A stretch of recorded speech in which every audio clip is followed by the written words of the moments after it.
Kung agresibo ang galaw ng China, nagtataka ka ba kung bakit wala pa rin gustong umatake sa kanila? Sasagutin natin yan sa videong ito. Pero bago natin pag-usapan ng geopolitics, ito muna ang isipin mo. Paano mo aatakihin ang isang bansa na ginawa ang sarili nitong parang fortress o may malakas na depensa? Isa sa pinakamalaking dahilan kung bakit walang bansa ang basta-bastang susugod ay dahil sa missile arsenal ng China.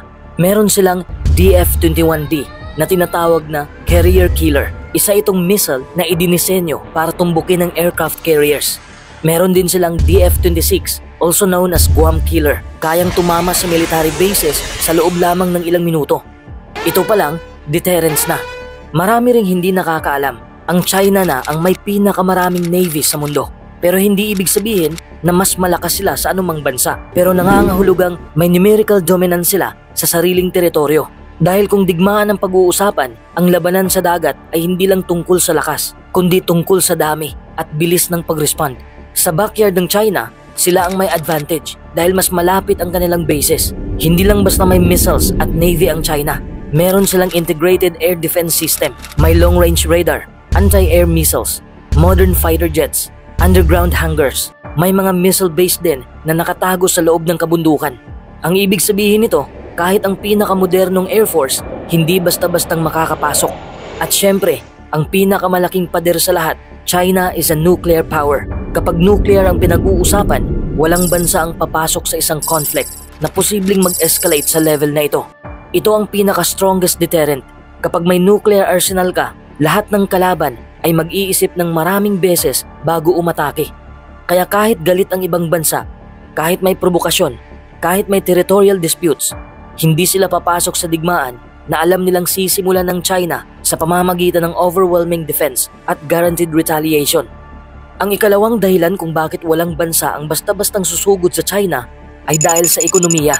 Sa modernong panahon, ang digmaan ay hindi lang laban ng armas, kundi laban ng ekonomiya. At dito, napakalakas ng hawak ng China.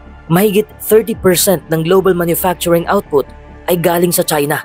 Halos lahat ng ginagamit natin araw-araw, cellphones, computer parts, appliances, tools, vehicles, may bahagi na galing sa China. Ibig sabihin, kapag umatake ang kahit sinong bansa sa China, mawawala ang puso ng global manufacturing. Ang resulta, tataas bigla ang presyo ng electronics. Babagal ang produksyon ng mga kumpanya sa US, Japan, Korea at European Union. Magkakaroon din ng global supply shock na mas malala kaysa pandemya. Ito ay parang pagputol ng ugat ng global economy. Ang trade relationship ng China ay napakalawak. Ang China ang pinakamalaking trading partner ng mahigit 120 countries. Ibig sabihin, kung umatake ang kahit sinong major power sa China, sila mismo ang masasaktan sa economics. At heto pa, kung kailangan mo ng electronics, kailangan mo ng rare earths. At sino ang may hawak ng halos buong global supply? China. Around 60% to 70% ng production at refining. Ito ang ginagamit sa fighter jets, missiles, tanks, smartphones, electric vehicles, satellites, radars. Kung magkadigmaan, pwedeng putulin ng China ang supply. At kapag nangyari yan, madi-deactivate ang production ng Western weapons sa loob ng ilang buwan. Sa madaling salita, kung aatakihin mo ang China ngayon, ikaw mismo ang mauubusan ng components para sa sarili mong armas. Hindi kailangan gumamit ng missile ang China para magdulot ng global chaos. Ang kailangan lang nila i-shutdown ang export pipeline.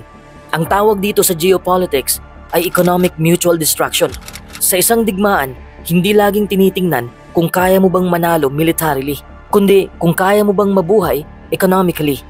In short, ang giyera laban sa China ay hindi lang military conflict. Ito ay worldwide economic catastrophe. Sa military strategy, ang totoong tanong, kaya ba nating manalo? At sulit ba ang kapalit? Sa kaso ngayon laban sa China, ang sagot ay hindi pa. Hindi pa sapat ang alliance coordination. Hindi pa sapat ang integrated defense sa Asia. Kaya hanggang ngayon, kahit mataas ang tensyon, walang bansa ang direktang umatake sa China. Hindi dahil takot ang maraming bansa sa China, kundi dahil ang digmaan ngayon ay mas komplikado, mas interconnected, at mas delikado kaysa dati. Kung gusto mo pang mas maintindihan ang mga galaw ng mga bansa, make sure to like this video. Share it para mas marami ang maging informed. At huwag kalimutang i-follow Dahil sa page na ito, hindi lang balita ang pinapanood mo. Mas malalim na mundo ang naiintindihan mo.